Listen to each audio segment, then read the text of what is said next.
Hi, thank you for joining me today. We're going to be talking about inflation and how this is affecting all of us here. I'm in America, but if you're not in America, I'm sure that you're feeling it everywhere because, well, I'm sure that you are too, because this is a global inflationary situation going on. So we're going to look at some of the things that we should be looking at as Christians. I know a lot of Christians kind of like, especially like a lot of Christians in the Black community like to kind of separate politics from church or from their faith, but really we should be combining them and seeing how they connect, because that right there will have your discernment where it needs to be. So let's take a look at just a journey through the current crisis happening right now with inflation and how that affects all of us. The first thing we're going to do is look at a pastor of mine well, not mine, but just a pastor online here that talks about what we should be keeping focused in, which is the New World Order. Now, the New World Order is something that the term has been it's a very old term, but the agenda has been ongoing for a long time. So let's listen to a little bit of what the pastor has to say about the New World Order, and then we'll tie that into where we are today. Chapter 4, verse 4, it says, in whom the God of this world had blinded the minds of them which believe not, lest the light of the glorious gospel of Christ, who is the image of God, should shine upon them. So why don't everybody understand this? Why our church is not preaching it, preachers not preaching it? People seeing the end times on CNN and Fox News, but they can't decipher what they're seeing. Yes. You hear what I'm saying? It's almost like Satan, because these Luciferians, or if you want to call them the elite, or you can call them Illuminati, you can call them a lot of different things, Freemasons, whatever, it's the same group we're talking about. They have put this thing in, it's almost like giving you pieces of a puzzle without giving you the box top to show you what the puzzle is, but I'm gonna give you the pieces. So even though you see a piece, you have no idea of what the puzzle is, but because you don't have the whole picture. So they don't mind showing you bits and pieces, because they know without you having a working understanding of the whole picture, you won't know what you see. So the average person is seeing but don't understand it. Yep. Even Jesus talked about how you can see but not perceive. So you can be looking but not see. You hear what I'm saying? So most of what we are entertained off of is their agenda, is they're telling you their agenda in our entertainment. Are you hearing what I'm saying? And it's not just entertainment. It's also through every area of our needs-based economy. That's how we're being attacked, through our needs-based economy. Let's finish. Okay, so now I'm saying that to say this is the reason why people can't see it, because their eyes have been blinded. So they remember how he just said, sorry to interrupt, but how he just said we need to be connecting the church to what's happening in the state, in the politics and government, because if we don't, we will miss what we're supposed to see. You know, it's so interesting to me that the people who are attacking us the most, the 1%ers, are the ones telling us that we should be separating church from state. And they're also telling us what we should be paying attention to and what we shouldn't be paying attention to. Watch that, because that's very dangerous for you to be listening to people who don't have your best interests at heart. If Christ says that we should be watching and praying, because when he said that, he was about to go up to be handed over to the state, to be killed, to be slaughtered. And that's the same thing we need to be doing now, is watching and praying, because the state will slaughter all of our needs. They will just slash down little bit by bit by bit by bit. But let's finish.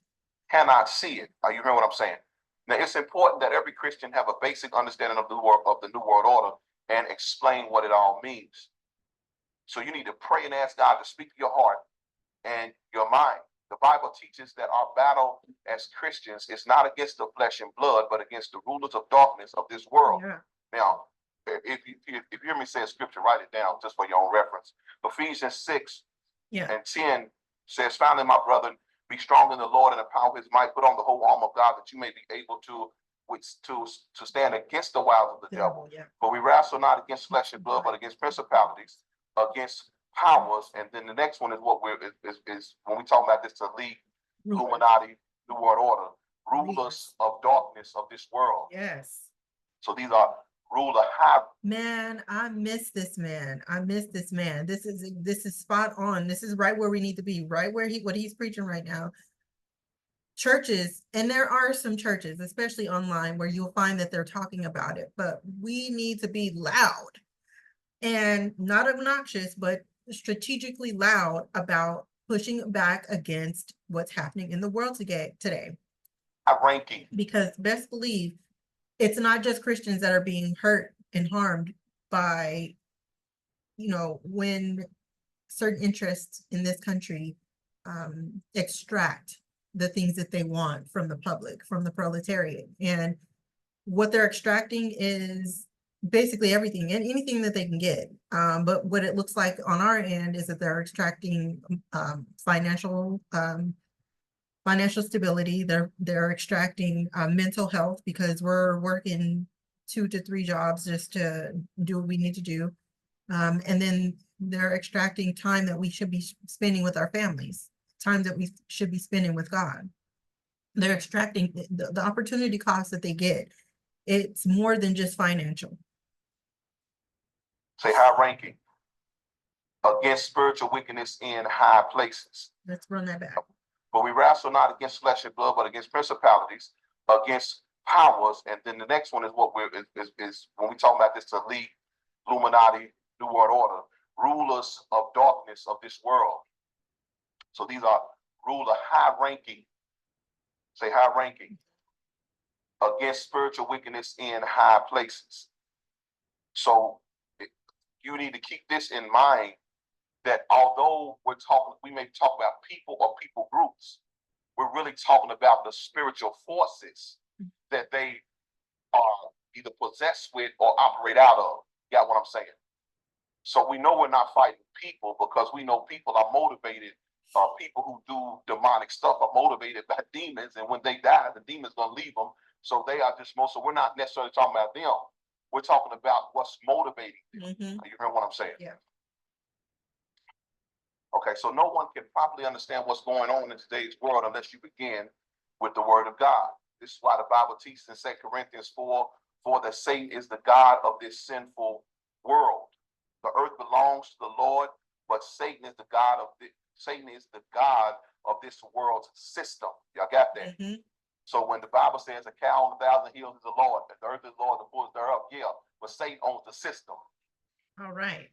Now that we have that context, Satan runs the system that we all are operating under and through and with, right?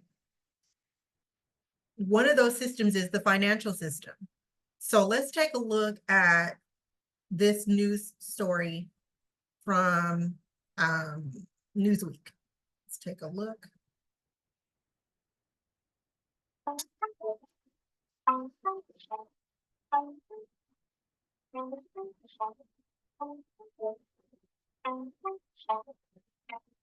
Kroger and Albertsons defended their $25 billion merger plan in a federal court hearing in Oregon, where they tried to overcome the U.S. government objections.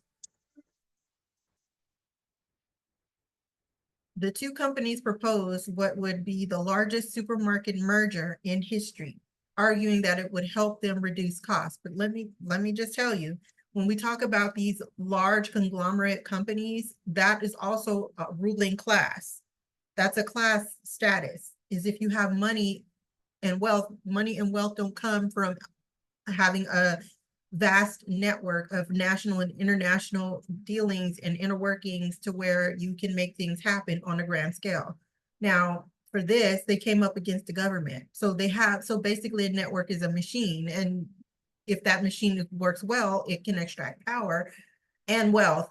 So in essence, these two companies, these two conglomerates were trying to come together to become a super conglomerate. And it would, what happens most of the time is when there's a monopoly, which is illegal here in Arizona, in the US, the prices will stay either the same or they're lower for a minute, but then eventually they'll go all the way up, and then there's no other companies that can compete, or any other companies that can even get into market share enough to where they can get a footing or any space within that market and in that market share.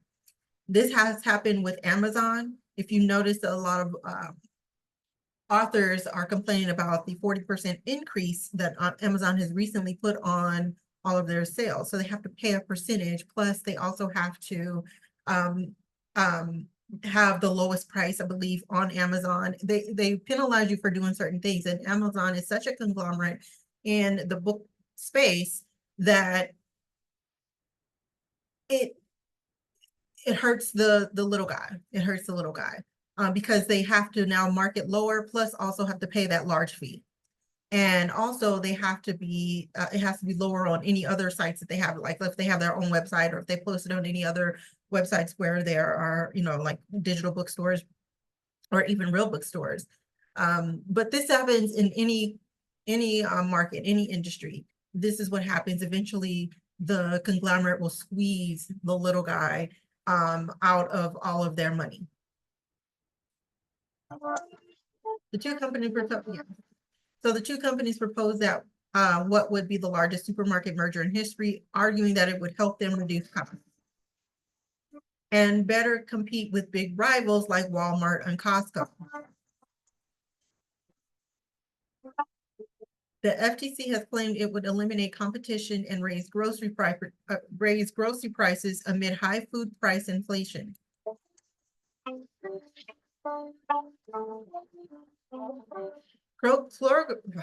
Kroger has pledged to cut grocery prices by $1 billion if the merger is approved, doubling its previous commitment of $500 million. So look, they're just trying to get in the door because it's going to take years for them to get out of this deal, for the government to backtrack if they do go through with it.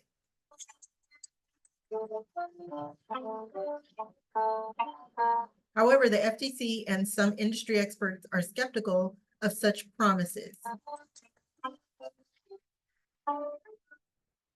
If the merger is approved, the two companies have agreed to sell 579 stores in areas where their stores overlap.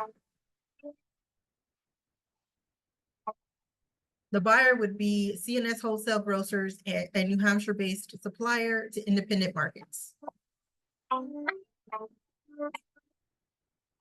That also owns the Grand Union and Piggly Wiggly store brands. All right. So basically, that happened, but also Kroger executive admits company gouged prices above inflation. Okay, that is disturbing right there. Okay. So a top company leader at Kroger has admitted during an antitrust trial, the company gouged prices on select items above inflation levels. Now, just on that sentence alone, do you believe that once they got the maximum market share by being able to complete that merger, that they wouldn't have done this, that they wouldn't have gouged the prices above inflation or above necessary to make a profit? While testifying to a Federal Trade Commission attorney Tuesday, Kroger's senior director for pricing, Andy Groff, said the grocery giant had raised prices for eggs and milk beyond inflation levels. That is not all surprising. Drew Powers, the founder of Illinois-based Powers Financial Group, told Newsweek companies across multiple industries have been posting record profits since COVID-19 crisis, while consumers have faced the highest inflation in recent history. The math can only point to companies raising the prices above the general level of inflation. As the old saying goes, never let a good crisis go to waste. And that's unfortunate because we're the ones paying for it. Me and you, we're the ones paying for these record profits because these are things that we need. We need eggs and milk. We need bread. We need food, good food, healthy food. The questioning came during a court hearing for Kroger's FTC suit after the retail giant announced it would be acquiring top grocer competitor Albertsons. Groff said Kroger intends to pass through our inflation to consumers. After an internal email from the executive showed that the price of eggs and milk routinely surpassed what inflation would require for the chain to still make profits. On milk and eggs, retail inflation has been significantly higher than cost inflation, Goff said in the internal email to other Kroger executives. So, look, I just say that to say this. Look, at the end of the day,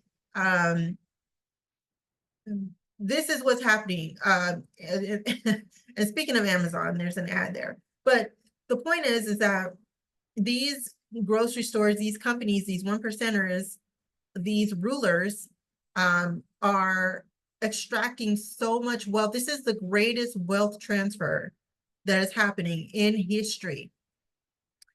And it's not tilted towards the proletariat. Let's take a look at let's take a look at some of what people are saying on TikTok about inflation. I want everybody to keep something very clear in mind as we head into the 2024 election year.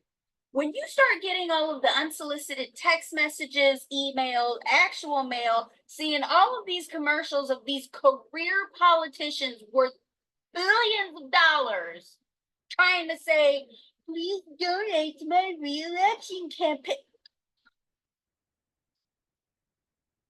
Donate to yourself. I'm out here trying to save $1.50 on toilet paper. Guys, serious question right now. How are we supposed to live? I don't even want to talk about the gas prices right now. We already know that if you ask me to go out and it's not within walking distance, don't even ask me, bro. But if you guys tried to move or buy a house, never mind co-sign. These guys want a urine sample from my nonna, for fuck's sake. So you go and rent the place in Etobicoke, you know, the place that's listed as the city, but it's not the city. Yeah, you go there and they're like, hey, bro, we're going to need $3,500 a month, a stool sample, a reference letter from every principal to every school you went with, a blood sample, and no pets. Okay, it's not affordable to have kids, but we can't have any companionship in our lives. What the fuck's going on here? Don't even get me started on groceries, eh? I went out to go buy aged cheddar the other day, okay? And this thing is not that aged, okay? It's about as aged as yesterday's fucking dove. $21. It's either get this aged piece of cheddar or go see the new Batman. Oh, I do apologize about the profanity, fam. But this is just raw, reactions from people about inflation. Sorry about the profanity. I took the cheese. I spend $200 a week on groceries and I eat like a diabetic cat training for the vegan Olympics, okay? I'm eating canned sardines and frozen blueberries. Get the fuck out of here, bro. I'm buying protein powder in 6-gallon drums. People come over, they go, bro, what are you feeding, a German Shepherd in here? What is that? You feeding a horse? I say, no, actually, I'm fasting till 2 p.m., then having a shake at lunch to keep me satiated till the dinner that I purchased that cost me 50 bucks. Man, I would love to just go to the grocery store again, like one time, without getting depressed. That would be freaking awesome. So you remember the days like when you were a kid, you'd go to the grocery store and you didn't care about prices, and your mom or dad probably tell you, no, we can't afford it, but you thought they were just screwing with you. But really, they probably couldn't afford it because even back then it was way cheaper, but it was still tough to afford everything. I just left the grocery store, and every time I'm in there now, man, I just get sad. I get depressed. Everything is overpriced. Even when I get cheaper options, it doesn't seem to matter. Stuff is crazy right now. I don't know how any of you guys are surviving, especially if you don't have like military commissaries to go to. And even they are overpriced in some things. But, I mean, what are you going to do? I guess we'll just keep being depressed for the time being. Every time we go, we'll keep making our sacrifices to the corporate overlords. And, man, are they a greedy bunch. It's so unfortunate, yeah. They are so greedy. It's so unfortunate. Total's going to be $12.99. Oh, no, I just want the single water, not the bundle. It's $12.99 for the single. Are you sure? That's really expensive for one water. Inflation. Great. Well, I'll take this toilet paper too. The total is now going to be $56.75. $56.75. That can't be. Actually, you know what? You're right. That's not right. That's what I thought. It's $300. What? Well, it was $56.75, but because of inflation, it went up to $300. That's ridiculous. Just went up another $300. See my one purchase quick. Okay, all right, fine. Here, just bring up the spec real quick. The total with the bread plus tax is going to be $37,000. Now, is it going to be cash or credit? So let me get this straight. You want to take out a $37,000 loan for groceries? Inflation. That makes sense. You're approved. This grocery bag, one bag. And these chips altogether were $210. So the thing with Canada, That is why I can't wait wild. to leave this country, That is and why wild. Canada's probably in this country is because, let's start a little history. Canada has always been known as peacekeepers, and this kind of translates into, well, all of this was $210. I don't. I know. I barely got anything. Guess I'm gonna make this video. So, Canada traditionally known as peacekeepers, but the reality is this type of mentality goes within the community as well, where people are docile and they believe everything the government says and they just comply. So Now, just let's finish what she said, but I want to comment on here. as inflation gets higher, as only things get worse, people are just like, If you're wondering why so many people are leaving this country, it's insane grocery prices. Our jobs do not mimic the lifestyle or what we are trying to live. And I don't think that anyone should what's the word? I don't think anyone should sacrifice their well-being to be able to buy groceries. Yes, I bought stuff from a more expensive place called Healthy Planet. So it is gonna be more expensive, but it still should not be $210. And I don't think any human should have to sacrifice putting chemicals and shit onto their body and into their body just so they can be able to like make ends meet. Look, here's the thing. At the end of the day, the reason why this is happening, the tightening, the vice grips that are happening around the necks and the wrists of not just the American people, the Canadian people, the UK people, people all over the world, the reason why it's happening is because we're not vocal enough. I think that we should be just as loud and vocal about being dissatisfied, disappointed, and disagreeing with what is happening. We should be just as loud as we were with the George Floyd protests. I don't think that we should just take out the violence and, we should take that out. We should take the violence part out. But we should just be just as loud and vocal and organized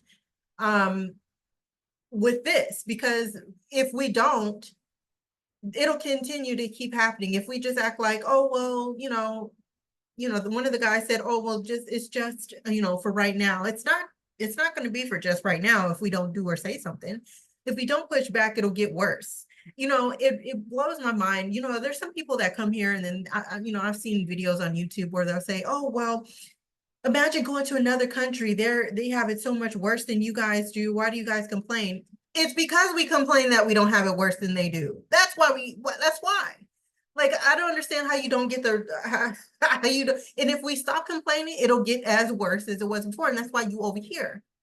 Right. So at the end of the day, I feel like if we continue to be as silent as we are now, we're complaining on social media, but we need to be more active publicly and politically, and doing organized demonstrations. We can even do, boycotts, things like that. I mean, or organized workarounds. Organized workarounds would work. Like, instead of shopping at these big stores, we should all find a way to shop at all the little stores that are not price gouging. Yeah.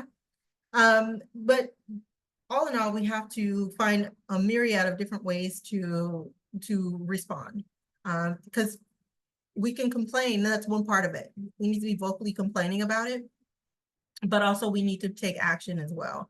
And now this isn't going to happen overnight, but we do still need to think about ways we're going to be able to respond. And I did want to go over this other video too. Let's see, where did it go? Did I not? Hold on, sorry. Okay, let me go over this video. I don't know what happened to that. What do you see, and explain what's going on with the USD, the increase in interest rates by the Fed? This has consequences for the whole world. What is behind this? Is this just a domestic issue or is it something more? No, it's not, there's a class war. Central banks have a basic, This is Professor Michael Hudson. He's an economist. He's a world class, and he's a very important economist. He's worked with all kinds of different governments, helping them deal with their debt. So loyalty. The objective of every central bank is to lower the living standards of labor and to prevent wages from rising. Now, it's obvious that the Biden inflation that you're suffering in Europe and America's suffering today is a result of the sanctions against Russian oil, gas, and agriculture. What's gone up is food and transportation and oil, energy, and industries that use the energy. This is a golden opportunity for the right-wing neo-fascist party throughout the world to say, here's an opportunity to crush labor. Let's make sure that we can ensure that we're going to shrink the industrial economy, but maybe the industrial profits would not fall if we can just lower living standards by 10 or 20%. So the United States, and if you lower living standards by 10 or 20%, now how would you do that? How would that work? Would that work in groceries? Would that work in rent? Would that work in clothing that you need to purchase? Would that work in taxes? How would lowering the cost of living by 10 to 20, like how would, listen to what he says. Living standards by 10 or 20, the industrial profits would not fall if we can just lower living standards by 10 or 20%. So the United States and the European Central Bank have each decided we have to lower wage rates by 20%. Europe's living standards have to fall. Let's raise interest rates and bring on a depression and unemployment. We need more unemployment just to break the back of labor and impoverish it.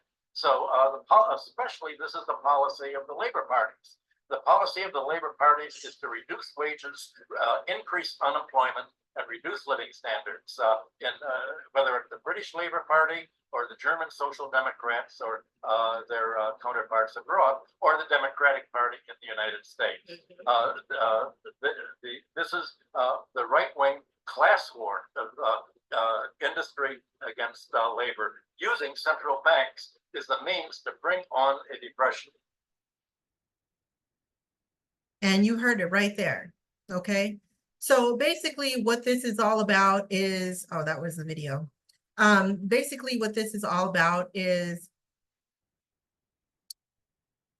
making sure that the standard of living is lowered to a degree where we end up in doing things that will cause us to sin, robbing, stealing, deceiving each other, cheating, not loving each other. I mean, this is a world of sin that we're all falling into, this boiling cold cauldron of disgusting weirdness that we're all falling for. And it's all because we have to say no. We have to fight back. We have to say no, no, no, no. And it's not just about saying no. I know that there's other things, but we have to start there, because God will give us the intellect that we need, the resources that we need, all the things that we need to push back. We're not doing this alone, but we're out of our depth to do it alone, but we are well within our depth to do it with Christ. And I just implore you to really understand that part. We have to say, listen, the scripture says that we need to resist the devil and then he will flee. Yeah.